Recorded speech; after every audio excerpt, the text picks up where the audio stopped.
এটা গতকালকের ভিডিও ছিল, তোমাদের কাছে আজকে শেয়ার করলাম। তাই দেখো আমি কত সকালে উঠেছি, বাইরে এখনও অন্ধকার হয়ে আছে, আর এদিক দিয়ে ছেলে বিছনাতে পড়ছিল। তো ছেলেকে পড়তে বসায় দিয়েছি, আর আমি বাদবাকি যা যা সকালের কাজ থাকে সেগুলো সব কিছু করে নিলাম। তা আজকে সকালে কাজ বাজ ওরকমভাবে তোমাদের কাছে শেয়ার করব না, যেহেতু অনেকটাই টাইম লেগে জায়গা। সকালবেলা যদি ভিডিও হাতে নিয়ে করতে থাকি তাহলে ছেলের মানে টাইমটা অনেকটাই লেট হয়ে যায়।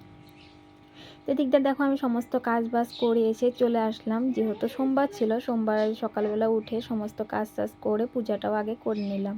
আর সকাল সকাল পূজাটা করে নিলে মনটাও কিন্তু অনেকটাই ভালো হয়ে যায়, ঠিক না?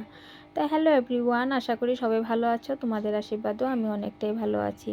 আর পুরা ঘর বাড়ি ধোয়া ধোয়া করে দিয়েছি। এদিক দিয়ে সকালে ছেলের জন্য আজকে টিফিনে রেডি করে দিয়েছিলাম শুকনা রুটি, তার সাথে ছিল মিষ্টি, আর তার সাথে গরম গরম দুধ।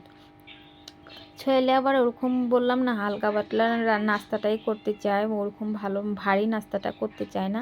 তো তার মধ্যেও আধাটা রুটি খেলো। খাওয়ার পরে এদিক দিয়ে ওর বাবা আবার ওকে ফিসকারি এনে দিয়েছিল ওর হোলির জন্যে। সেটা দিয়ে আমাকে এখনই হোলি থেকে, মা তোমাকে এবছর আমি এভাবে হোলি দিব। আমি বলছি ঠিক আছে। তো এদিক দিয়ে প্রতিদিন কিন্তু ছেলেই কিন্তু মাছেরে খাওয়া দেয়া মানে স্কুলে যায়। তো ওর ডিউটি এটাই থাকে, তো এটাই আমি তোমাদের কাছে একটু শেয়ার করলাম। তারপরে ছেলে তো চলে গেল স্কুলে। তারপরে যে এই ঘরে তোমাদের দাদা শুয়ে ছিল সেই বিছনাটা উঠিয়ে নিলাম। আর রান্দাবান্ধার ওরকম কিছু চাপ নেই, গতকালকে সবজি রয়ে গেছে, সেগুলো আর তোমাদের কাছে শেয়ার করলাম না।